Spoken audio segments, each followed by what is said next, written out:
Hola, muy buenas tardes a todas y a todos los presentes.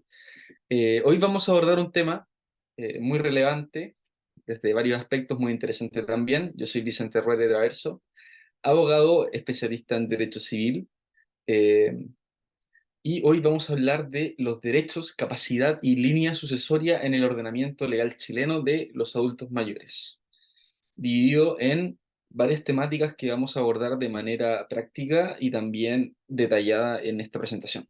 Así que, sin más preámbulo, comencemos. Primero, hablemos de la capacidad. ¿Qué es la capacidad? ¿En qué consiste la capacidad y dónde se define en la ley? Es la primera pregunta que nos podemos hacer nosotros. Se define en nuestro Código Civil y hay que partir de la base que es un requisito de validez de todo acto jurídico. Por ejemplo, para poder celebrar una compraventa, yo tengo que ser una persona capaz de obligarme a actos y contratos. El artículo 1445 del Código Civil la define en los siguientes términos. Consiste en poder obligarse sin la necesidad de que intervenga la voluntad de un tercero. Es decir, nosotros como personas capaces somos capaces de, valga la redundancia, poder obligarnos a actos y contratos sin la intervención de ninguna persona que nos venga a autorizar esta compra o este acto jurídico que estamos generando. La incapacidad de ejercicio entonces en nuestro ordenamiento jurídico es de excepción, es excepcional. Es decir, conforme al artículo 1445, la capacidad se presume y por ende, y quien la alega, debe probar tal circunstancia. Por lo tanto, no hay más incapaces que aquellos señalados expresamente por la ley. Por lo tanto, la ley va a declarar quiénes son los incapaces y vamos a tener que, por regla general, la capacidad la tienen todas las personas cumplidas una vez la mayoría de edad. Todos somos capaces de generar actos y contratos por nuestra misma cuenta una vez que cumplimos la mayoría de edad. Ahora, pasando a un segundo punto en esta presentación. Factores para decretar a una persona incapaz. ¿Cuáles son los factores que determinan que una persona pierde su capacidad? Es decir, está perdiendo incluso, en términos más generales, su voluntad. Sea por ley o por sentencia judicial fundada, dos factores pueden incidir para decretar a una persona incapaz. El primero es la edad, el segundo es la salud mental o condición mental de esta persona. Se consideran incapaces quienes no han alcanzado cierta edad, es decir, los impúberes y los menores adultos, es decir, personas entre 13, 14 años, haciendo la distinción entre mujeres y hombres en nuestro sistema jurídico, y menores adultos, que son los que todavía no cumplen los 18 años, pero ya pasaron su etapa de impúberes. Ellos se consideran incapaces relativos porque para generar ciertos actos y contratos tienen que actuar autorizados. Ahora bien, una persona que cumple su mayoría de edad comienza a ser completamente capaz por el solo hecho de cumplir su mayoría de edad, es decir, ipso facto.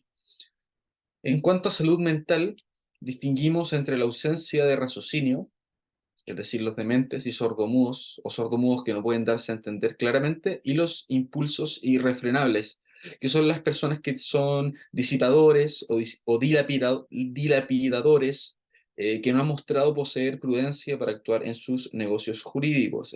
Esto es personas que, por ejemplo, tienen ludopatía, que apuestan mucho, personas que son compradoras compulsivas también, etcétera, etcétera. Estas personas tienen un detrimento en su salud mental en cierta área, entonces la ley los va a empezar a considerar como incapaces también, incapaces relativos. Entonces, a modo de resumen, todos somos capaces, excepto las circunstancias que la ley prevé, es decir, cuando eh, hayamos tenido algún tipo de pérdida a nivel cognitivo mental, o simplemente hayamos tenido algún cambio en nuestra conducta que hace que eh, no seamos vistos como personas prudentes dentro del ordenamiento jurídico y el Estado.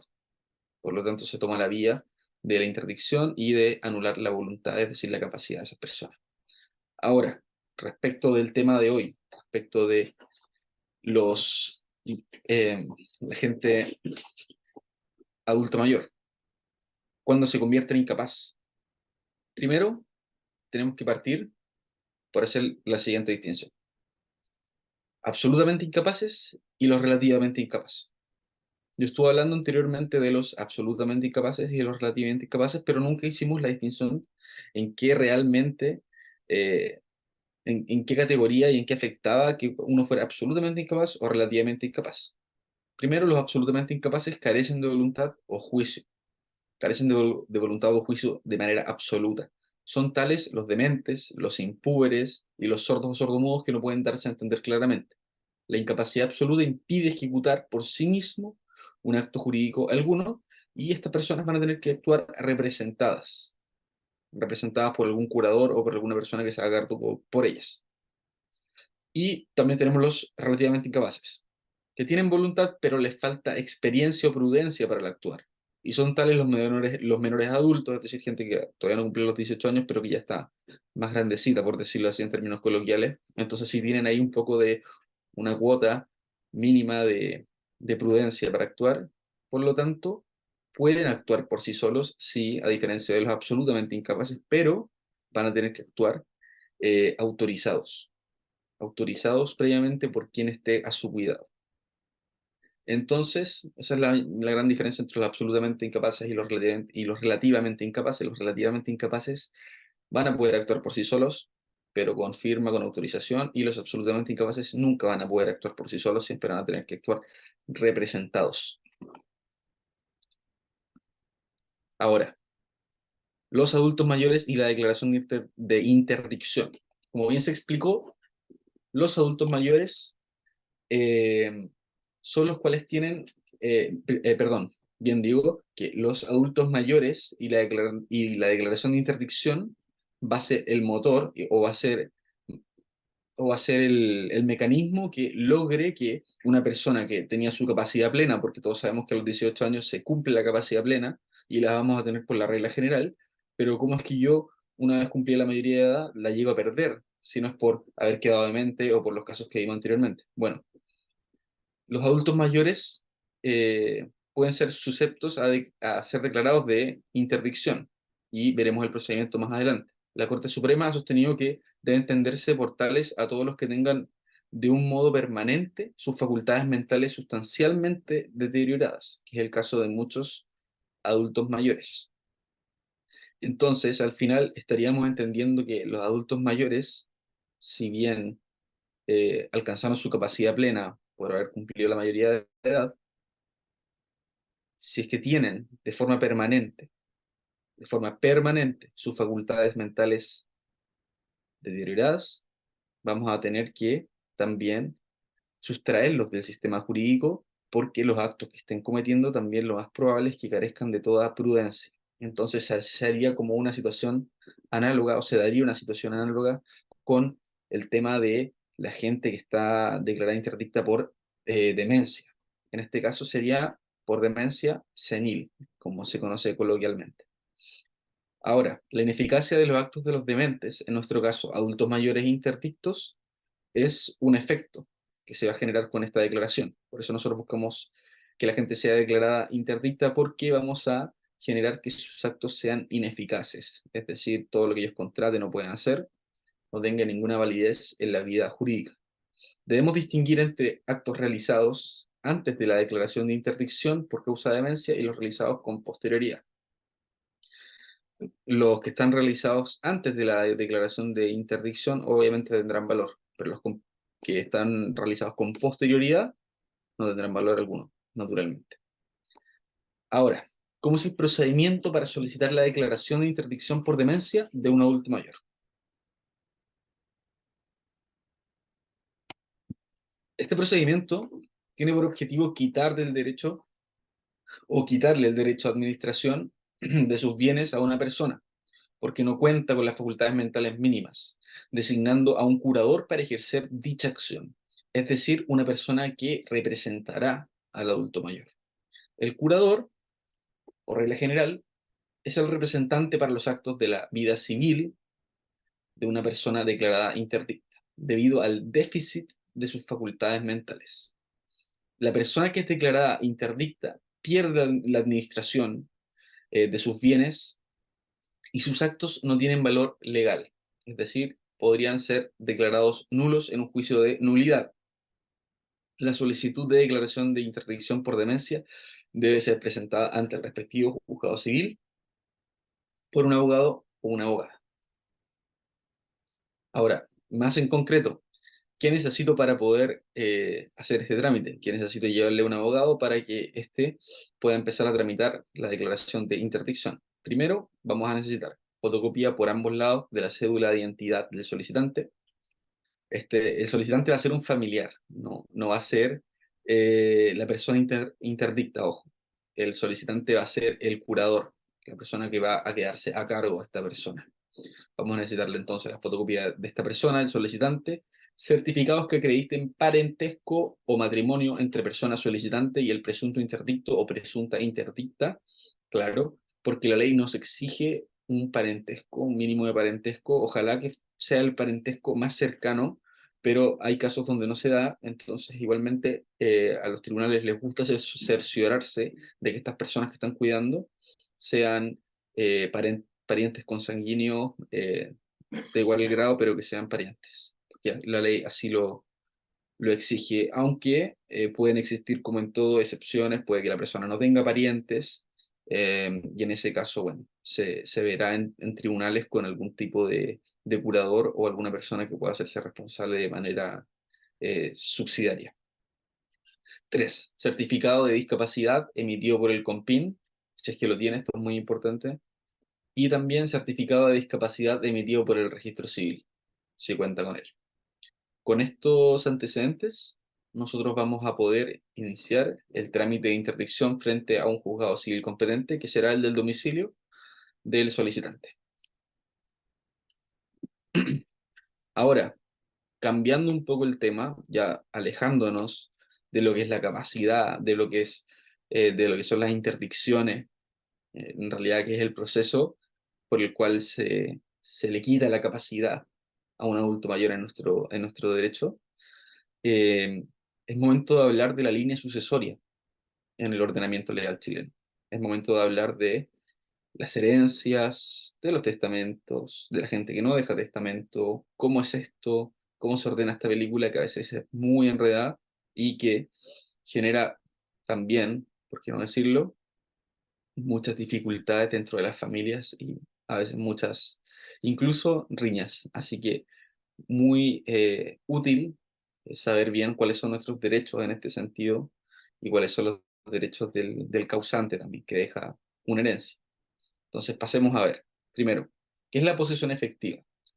La posesión efectiva de la herencia es un trámite que deben hacer uno o más de los herederos, personalmente o representados por un mandatario, para poder disponer legalmente de los bienes dejados por quien ha fallecido, es decir, el causante. Si la herencia es intestada, es decir, cuando el causante no dejó testamento, que está en la mayoría de los casos en Chile, este trámite se hace en el registro civil y no se requiere de los servicios de un abogado. Ahora bien, si la herencia es testada, se debe estar lo establecido en el testamento, para no pasar nunca por alto de las disposiciones comunes a toda sucesión, o mejor dicho, a los órdenes sucesorios, que es muy importante, porque todos sabemos que existen órdenes en el momento de suceder. Sucede una persona antes que otra, en cuotas diferentes y dependiendo de cada caso. Así que la ley se encarga de eso y lo establece porque sabe que la gran mayoría de las personas al momento de morir en Chile no deja testamento. Y no es una novedad. Entonces hay que tener un sistema lo bastante refinado para poder darle cara a esta situación.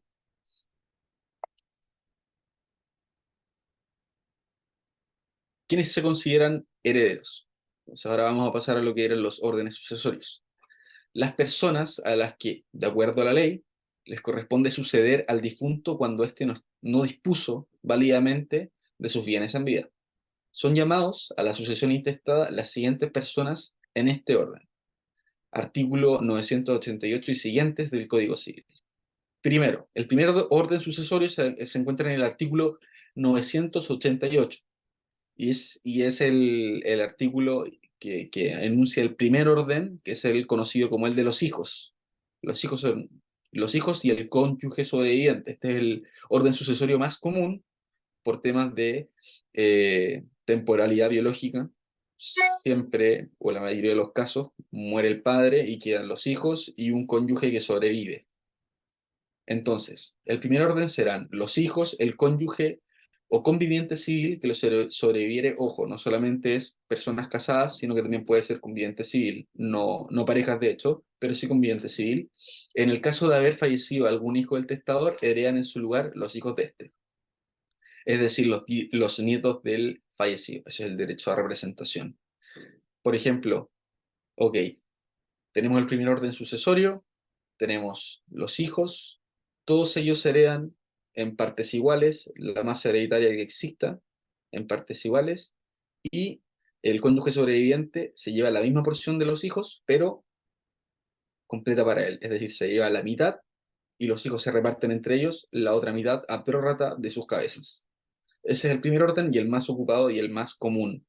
Si es que muere alguno de estos hijos, por ejemplo, los nietos del hijo fallecido van a tener derecho a esta herencia por el derecho de representación. También muy importante eso, que es una situación que sí a veces se puede dar. Ahora bien, tenemos también el segundo orden, que es del artículo 989, bien digo, y es el que dice lo siguiente. Si no se tiene descendientes, heredan los padres u otros ascendientes más próximos y el cónyuge o conviviente civil que lo sobreviviere. En caso de faltar el padre, la madre y el cónyuge o conviviente civil sobreviviente, son herederos los abuelos que estén vivos. En caso de estar fallecidos, todos los abuelos son los herederos, los bisabuelos vivos. Es decir, si no tenemos nadie para abajo, es decir, no tenemos hijos, va a heredarse para arriba. Va a heredarse para arriba, es decir, los ascendientes más próximos al cónyuge o conviviente civil. Padre y madre, y en caso de faltar padre y madre, van a ser los tíos vivos. Así que esa es la lógica. Perdón, van a ser los abuelos, bisabuelos. Entonces tenemos una lógica eh,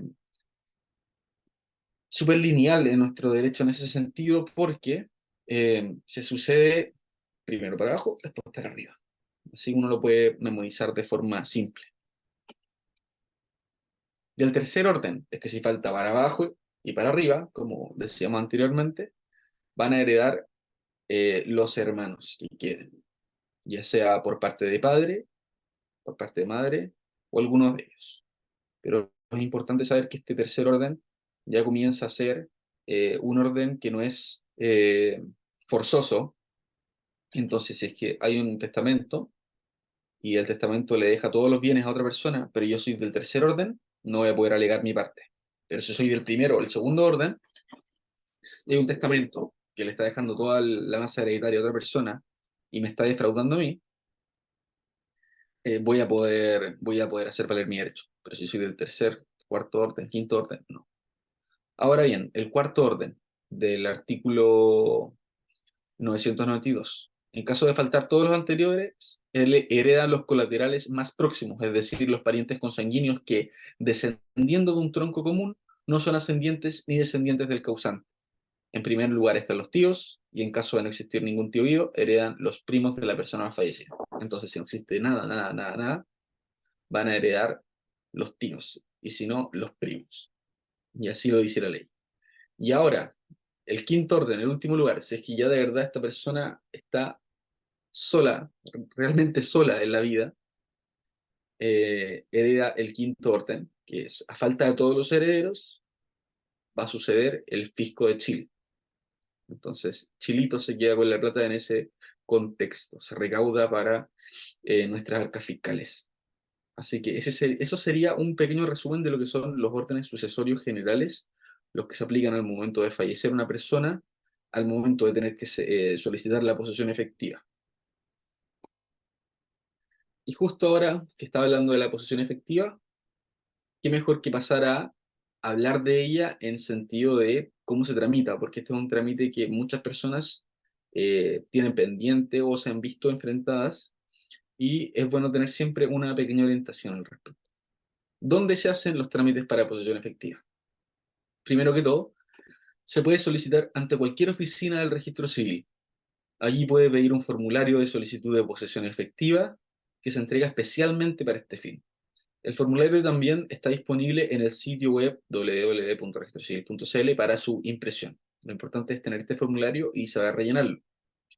¿Cómo se hace la solicitud? Primero, con el formulario que descargaron de la página que les contaba, el formulario de posesión efectiva, el cual se debe llenar con la siguiente información: los datos del causante, es decir, la persona fallecida del solicitante y los herederos. La declaración del inventario valorado de los bienes del causante, es decir, si este tenía una casa, si es que este tenía un departamento, si es que este tenía autos, si es que este tenía cuentas corrientes con dinero, seguros, todo lo que pueda significar dinero, hay que valorarlo y hay que escribirlo en un inventario. Es decir, agarrar todo e inventariarlo, para que después se tenga claridad en cuanto a la masa hereditaria que se está declarando y se pueda dividir bien. Y también necesitamos que la declaración o las declaraciones que están afectadas o exentas de impuestos a la herencia se tramiten también en esta misma situación. O sea, advertir al funcionario que es un tipo de sucesión que tiene algún beneficio fiscal, por ejemplo, entonces no va a pagar su impuesto. Bueno, vamos a tener que hacerlo saber también en ese momento, en esa instancia administrativa. Continuando con lo que es la tramitación de la posesión efectiva, luego la tramitación quedará en manos de la Dirección Regional del Servicio de Registro Civil e Identificación. Finalmente, el director regional resolverá si se concede o rechaza la posesión efectiva, según si se ha incumplido o no con todos los requisitos establecidos. ¿Qué otros documentos hay que presentar, además de los que ya hablamos al principio? Hay casos excepcionales en los que sí deben acompañarse algunos documentos. Por ejemplo, cuando existan herederos cuyo nacimiento no se encuentre inscrito en Chile, se deberá acompañar la documentación que acredite tal calidad, debidamente legalizada y traducida. En segundo lugar, en el caso de que el solicitante se haga representar por un tercero, se debe adjuntar el respectivo poder notarial para su verificación por parte del registro civil. En el caso de un heredero que vende sus derechos a otro heredero o a un tercero, es decir, una cesión de derechos hereditarios que también se puede dar, se debe adjuntar el respectivo contrato de cesión. Es decir, si es que se está abriendo una posesión efectiva y yo compré los derechos de una de esas personas, voy a tener que presentarme como heredero adjuntando como documento extra mi contrato de cesión de derechos. Y cuarto, cuando existan deudas, estas deben acreditarse, porque bien sabemos que la posesión efectiva, a todos nos gustaría que fuera lo más cautelosa posible, con la mayor cantidad de dinero posible para poder suceder un patrimonio importante y así continuar la historia familiar de los bienes. Pero también se suceden, lamentablemente, las deudas que puedan dejar nuestros padres. Así que cuando existan deudas, también va a tener que acreditarse en este mismo inventario, por decirlo así, como, como un saldo negativo.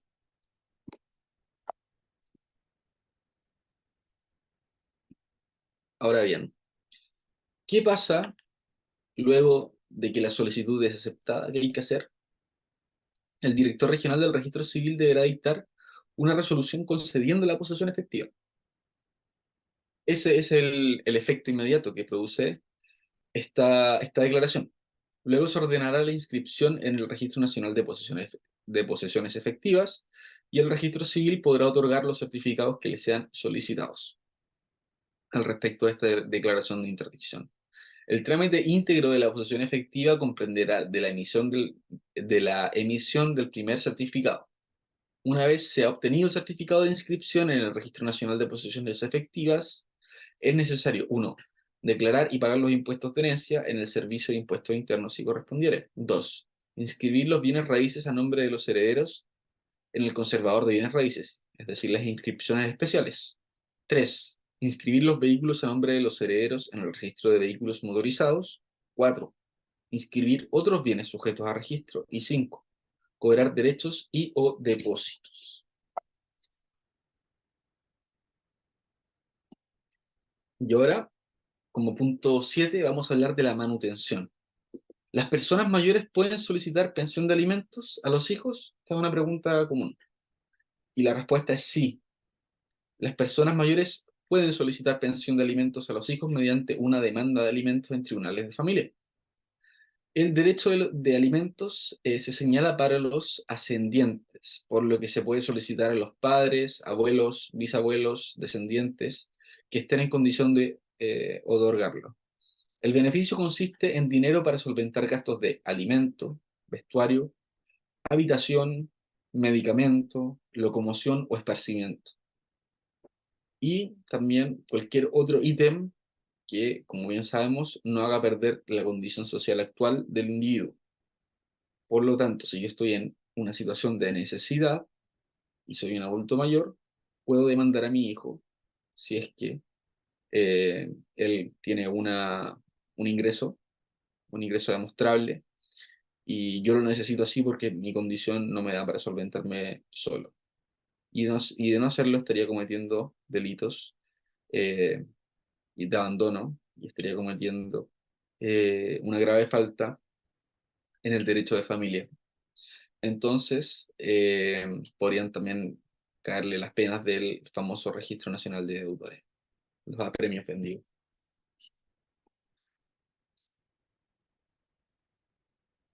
Y por último, vamos a hablar del maltrato a personas mayores. ¿Qué constituye violencia intrafamiliar contra una persona mayor? Todo maltrato que afecte su vida, su integridad física o psíquica. Dos, para que sea violencia intrafamiliar, ¿quién debe ejercer según, quién debe ejercerla según la ley? Según la ley, el ofensor es quien debe o puede haber sido cónyuge o conviviente del pariente por consanguinidad en toda línea recta, bisabuelo, abuelo, padre, madre, hijo, nieto, bisnieto, o en la línea colateral hasta el tercer grado inclusive, tía, sobrino. Por lo tanto, comprende muchas categorías. La violencia intrafamiliar puede venir de cualquiera de esas personas. ¿En qué otras situaciones hay violencia intrafamiliar? Cuando el maltrato recae, por ejemplo, sobre una persona mayor que se encuentra bajo el cuidado o dependencia de cualquier integrante del grupo familiar. Y también vamos a estar entendiendo que sería una violencia, sería una situación, una causal de violencia intrafamiliar. Y el cuarto, ¿cuándo se establece una situación de riesgo inminente?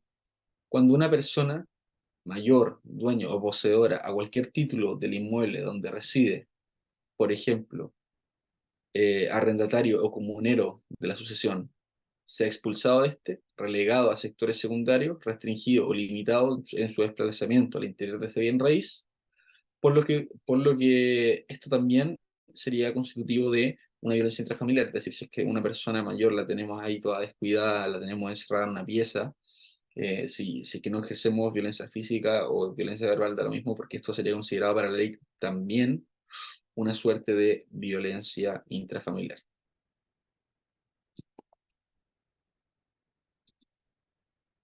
¿Dónde se pueden realizar estas denuncias de violencia intrafamiliar a personas mayores? Bueno, en las instancias donde se realizan todas las denuncias de violencia intrafamiliar, es decir, en Carabineros. En Carabineros, Policía de Investigaciones, Fiscalía o Tribunales de Familia. En este último caso, se recomienda comparecer patrocinado por un abogado a las audiencias. Y eso sería la presentación de los derechos del adulto mayor a grandes rasgos en nuestro ordenamiento chileno. Hicimos un repaso sobre todo lo que era la capacidad del adulto mayor. También vimos lo que era la interdicción a propósito de la capacidad, la pérdida de voluntad, como decíamos, del adulto mayor. Vimos también órdenes sucesorios, vimos cómo tramitar una posesión efectiva, vimos el tema de alimentos sobre los adultos mayores, que es un tema muy importante también que a veces se desconoce. Y por último, tocamos un poco de lo que era la violencia intrafamiliar, ya en temas con adultos mayores. Así que teniendo todo eso en claro, doy por finalizada mi presentación. Muchas gracias por su atención a todas y a todos. Y ahora voy a hacer una pequeña ronda de preguntas para poder conectar un poco estos temitas con situaciones prácticas.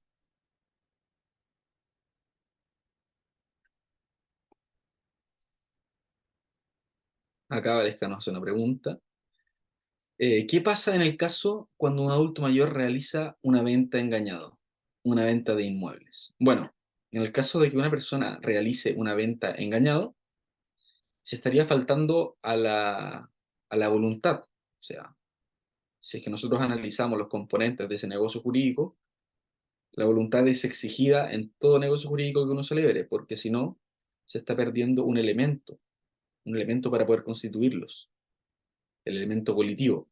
Entonces, da lo mismo que esta persona mayor esté o no declarada como interdicta, igualmente podríamos hacer un juicio para anular este acto jurídico, o sea, un juicio de nulidad, porque eh, fue una venta en la cual no existió voluntad alguna por parte del vendedor. Fue engañado, fue toda parte de una estafa, de una puesta en escena, digámoslo, y no va a ser necesario que estemos declarados interdictos porque ya podemos probar que esta persona no tenía la voluntad de generar este acto jurídico, esta compraventa. Eh, ¿La familia puede dar paso atrás al proceso? ¿Te refieres al proceso de interdicción? Si es que la familia puede dar paso atrás con una declaración de interdicción,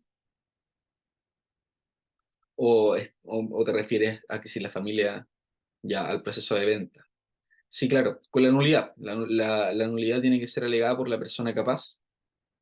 eh, es decir, esta persona, si es que no está haciendo si es que no está declarada como interdicta, es vista como capaz, entonces a su nombre hay que ingresar una demanda, claramente la familia se va a encargar de eso. Eh, pero va a haber que probarlo. Ahora bien, ¿un adulto mayor puede ser demandado por pensión de alimentos de los nietos? ¿Hay algún tipo de tope de edad? No, la verdad que no hay en el derecho no hay ningún tope más que la capacidad contributiva de la persona. Es decir, si somos adultos mayores, pero tenemos una cantidad de plata muy grande que nos permite dar una pensión de alimentos, vamos a ser susceptibles. Ahora, si somos adultos mayores, no tenemos ni un peso y nos están demandando a nuestros nietos por pensión de alimentos, claro, ahí no se va a poder demandar. Pero si es que tengo dinero y tengo una fuente de ingreso confiable y también se acredita que esta persona que está demandando no tiene otra persona a quien más recurrir, no tiene un ascendiente directo, no tiene un padre, una madre, se va a pasar naturalmente a los abuelos, teniendo en cuenta siempre la capacidad contributiva como un filtro de todo esto. Si es que la persona no tiene dinero, no se le va a condenar a nada, siempre es que la persona tenga dinero. Y respecto a lo que estamos hablando de la nulidad con la compraventa de la persona interdicta, claro, ojalá esté declarada interdicta y si es que se declara interdicta, pero realizó la compra con anterioridad a la declaración de interdicción, igualmente se pueden intentar acciones judiciales para poder lograr probar que esta persona no actuaba ya desde esa fecha eh, con el 100% de su voluntad. Así que también hay salidas por esa parte. No sé si es que existen más preguntas al respecto o algún tema que pudiésemos ahondar un poquito más. No, nada más. Ya, perfecto. Entonces, estaríamos cerrando lo que fue esta presentación de adulto mayor y sus derechos eh, en el sistema legal chileno. Muchas gracias a Humana Consultores por la instancia y muchas gracias a todos por su atención. Que tengan muy buena tarde.